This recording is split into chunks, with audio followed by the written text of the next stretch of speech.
legendary top laner, the one that many analysts ranked as one of the best, if not the best, top laner at the World Championship, and he has an Akali in his hands. I'm so excited to see this guy play. Yeah, I'm pretty hype. He has not played it all at all throughout summer or through playoffs, so and it's not going to be actually too bad for King because the wave is pushing towards him, so no chance of it getting frozen on him. Doesn't have to be too concerned. But you can see that Mugen is actually hanging around, perhaps expecting a potential gank and looking for a counter gank there. Or, you know, theoretically, you could try to go for a dive if you can push in all the way to that turret, as Akali without Shroud is fairly vulnerable. We're also seeing Spirit take advantage of the early strength of Olaf. Often in the World Championship, we've seen good pressure in almost all their lanes. Mugen is going to try and start up this second Drake and take that one away from Afrika. We had the very early cloud taken by Spirit, but it looks like this Ocean may do a nice job in kind of extending this lane phase here for Flashlords. And again, no first blood has passed yet for 13 minutes. Betty is still farming up and keeping somewhat of a CS lead in bot lane. Like, again, the slow and steady style with this Ocean should fit Flashlords just fine. Yeah, it's certainly United out and is a fairly long cooldown. You can see Sword Art is kind of prioritizing getting some early CDR with those Lucidity boots, so wants to be able to use that ultimate bit more, but they may go for this now. Shroud is down. Yeah, it is down there. Q-Tag is going to be good. Disdain is there. Looking for the ulti, and there it is. Hanabi going to grab himself first blood. And Flash Wolves finally find the kill that they've been looking for, and they get it onto Keen. It was such well executed after the first tower of the game. Yeah, 4 members up here now for Flash Wolves. They pulled off the lane swap. You can see that Afrika is trying to match it, and Flash Wolves not really pressing the issue too much just yet. They will be able to defend the turret, but a nice kill there. Well coordinated between Mugen and Hanabi there. And the thing for Afrika is they haven't really been pushing their vision that aggressively for most of the game. This top side of the map has been heavily in Flash Wolves' vision control. We've seen Mugen controlling with the pressure that Maple's been generating, have an early lead. I was expecting them to try and rotate around the map. Tusi may be caught. Gonna get tagged again. Mugen looking to keep that 100% KP up and going. There's Betty gonna charge him with a killer instinct after that kick, and he swoops in for an easy one. And it's Flash Wolves that have the pressure. Note how mid has been pushed up. Top lane is in their control. And because they have the map in their favor, they're the ones being able to move into the enemy jungle, and Afrika Freaks, they don't respect that. And I love how they recognize Tucson is a guaranteed kill. They donate that over to Betty, get the Kai'Sa going, and he is going to be going for that AP build, working towards his Nashers, and certainly is going to be a really big threat. The potential to die. Get up relatively safely. Maple, though, forced to burn the ulti as Kuro's knockup was threatening to maybe take him down, but Maple does burn the cooldown and get out safely. But you see how Afrika caught out 2 of the tanks, yet we're only able to take off 50% of their HP. Keen is still sitting in the top. Ooh, nice from Spirit. Steals away the Mountain Drake. All right, so he shouldn't have been allowed to do that. Big misplay there from Flash Wolves, allowing Spirit to literally walk up, smite. Could have been taken. Ooh, here we go. Play from Tucson, going to try and knock one in. It's Mugen that they grab. He's already pretty low. He is going to fall after that stopwatch. And now That's massive. That is such a massive pick. They just killed Mugen.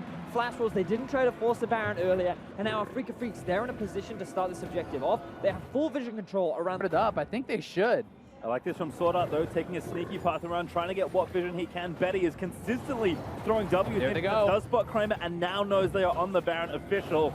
Blackrock's going to have to mount a defense here in a 4v5 as Sword Art does taunt Tucson. Betty looking for a way into this team fight, but from the brush, Keen again is going to try and make the play. This is Volkov's over the front line. Are so tanky as Betty is going to get San United as Keen's forced into stasis. Betty does get the kill. That's King down as Blackrock will mount the defense. Betty with a double, going to make it a triple kill, and 4v5 Flash Wolves defend. And this is what we were talking about. The unkillable Betty runs rampant through the team of Afrika Freaks. There's nothing that they can do to shut him down, and now it is Flash Wolves that have priority on the Baron. They're going to take this Baron straight up. Spirit, no flash, no ult, no chance to steal this one, and Betty's positioning in that fight was perfect. He played it out so damn well.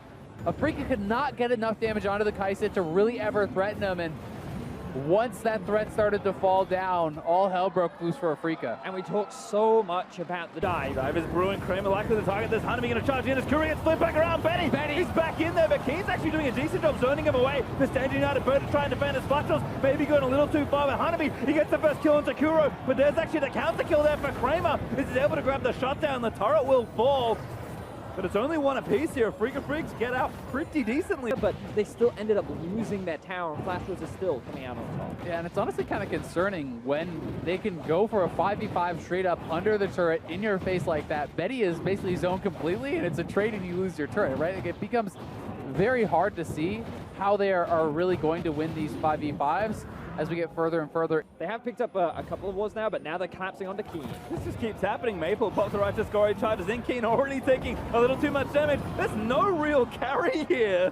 There's 3 people gank him. Oh my Betty. God, that did so much damage. Yeah, that was Betty. That's some damage. Yeah, I was like, what is happening? What are they doing with this How many balance? Dark Harvest stacks has Mugen collected in a 40-minute game to lead to this all? But Keen being dead means that 5v4. This time for the Flash Wolves around the Baron. Let's see if a Freaka Freaks have the same miracle in their back pocket. All right, it's all on Spirit. He has the Blast Cone, he has ult, he has Flash. This is it. He's getting zoned by Hanabi. Oh, Hanabi goes a little too far forward. Spirit in the pit. He's going to try and take it down, but he's going to get shot to pieces by Betty. But well, that can be a reality. Baron goes down. Flash Wolves collect it all. Flash Roll's just too clean on the Baron. Comes Maple. Maple charging in, basically just playing zone control, but he does pop Kura Betty. Killer Instinct, aptly named as he smashes down the Vel'Koz. And now Kramer retreats to the fountain and still gets obliterated as Betty goes godlike. And Flash Walls melt through a Freaka once again. The Nexus is in their eyes, and they're looking to top the group. It's being cool, calm, collected, but most importantly, dominating as Mugen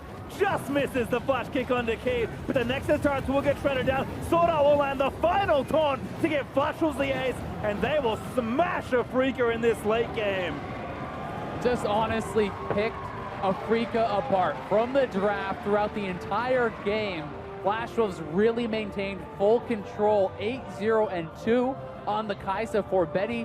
Never really felt like he was threatened at all in those team fights. Didn't really get close to going down whatsoever. And Freaka was just absolutely dominated, starting out 0-2 in what was meant to be their group. Yeah, Flash Wolves now sitting at the top of their group. They may be tied with G2 depending on how the next game goes, but this is looking like a very different group from what many expected and how things to play.